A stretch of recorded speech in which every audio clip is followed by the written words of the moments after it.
Jess. And I'm Jess. And today we're talking about Halloween costumes and costume safety. Addie has opinions on our costume choices. We want you to not die or get injured, or both.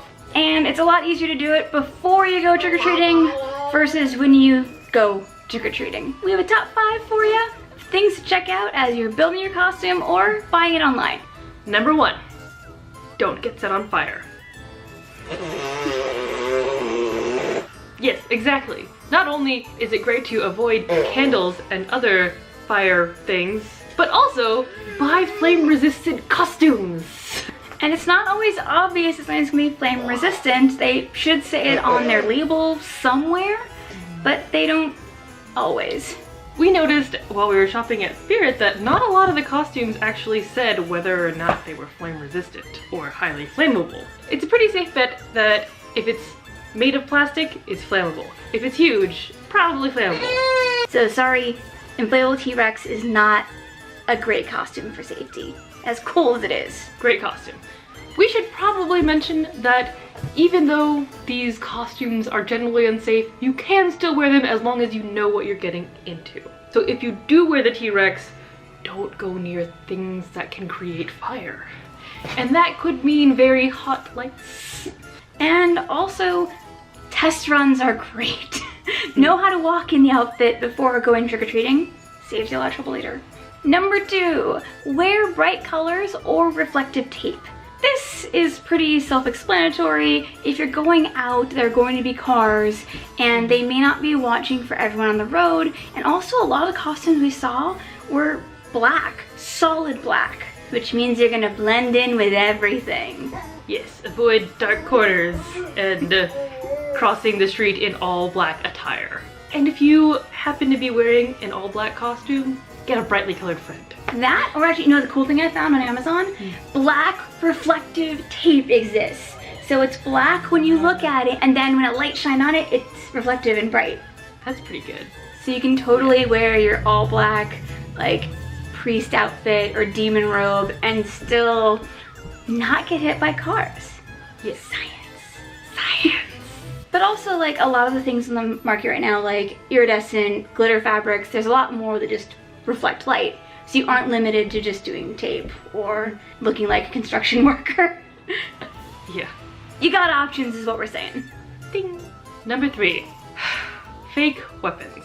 Yeah, a lot of costumes have fake weapons on them, but just remember how dangerous they can be when viewed from other people who are threatened by you. And this is actually kind of a very serious thing. Like, if you're carrying around like a little black gun, people might think it's a real gun, and you don't want to be caught out like that.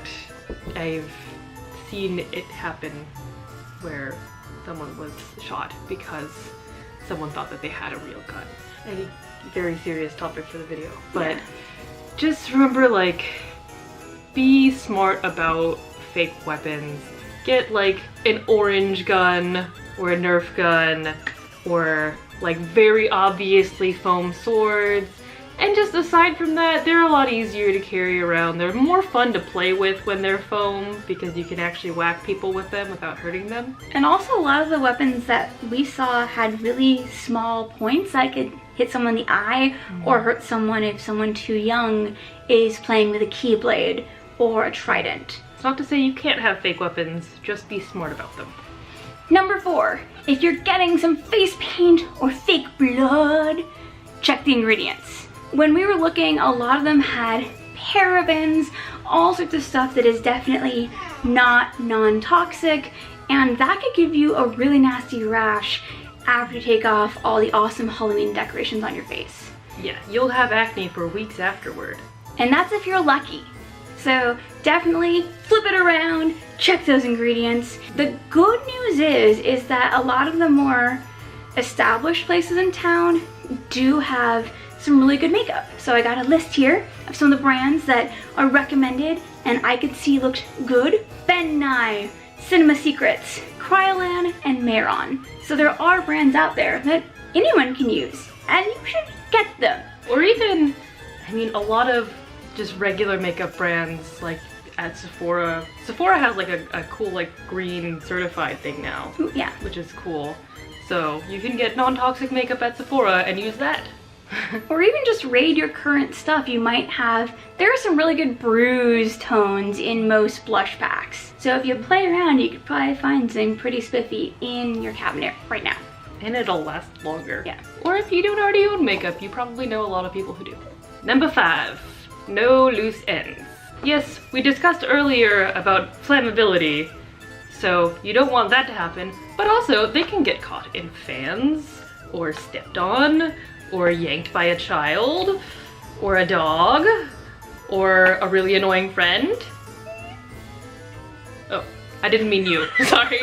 I knew it was happening. Knew it was gonna happen. A really annoying friend?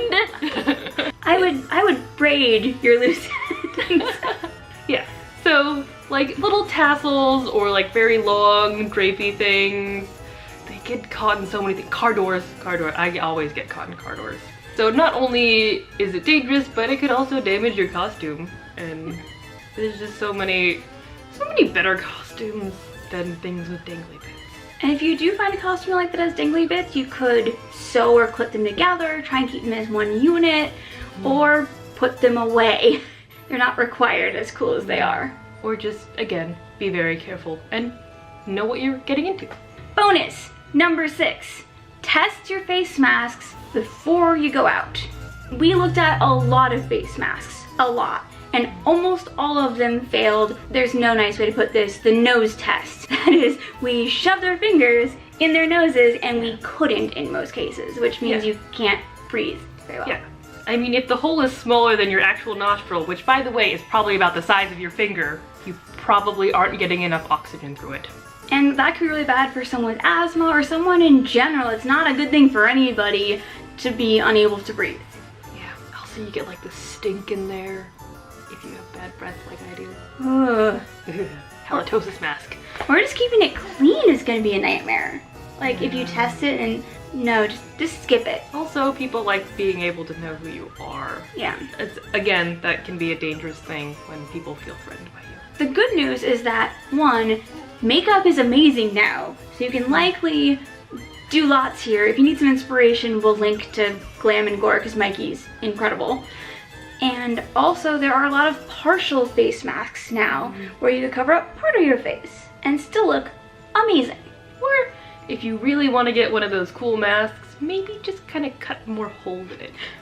We want you to be able to breathe, is what we're saying. Also see, like the eyeballs are so tiny, you won't be able to look to cross the road. No peripheral vision, don't drive. Oh God. In a mask. I've seen people do that, don't do it. Don't do it. Know who you are. On that exciting note, those are some of our tips for making your costumes a little bit safer this Halloween. And now we'd love to hear from you in those comments below. Do you have any tips to add on to make your costume a little bit safer or a little bit more ghoulishly safer? We would love to hear all about it.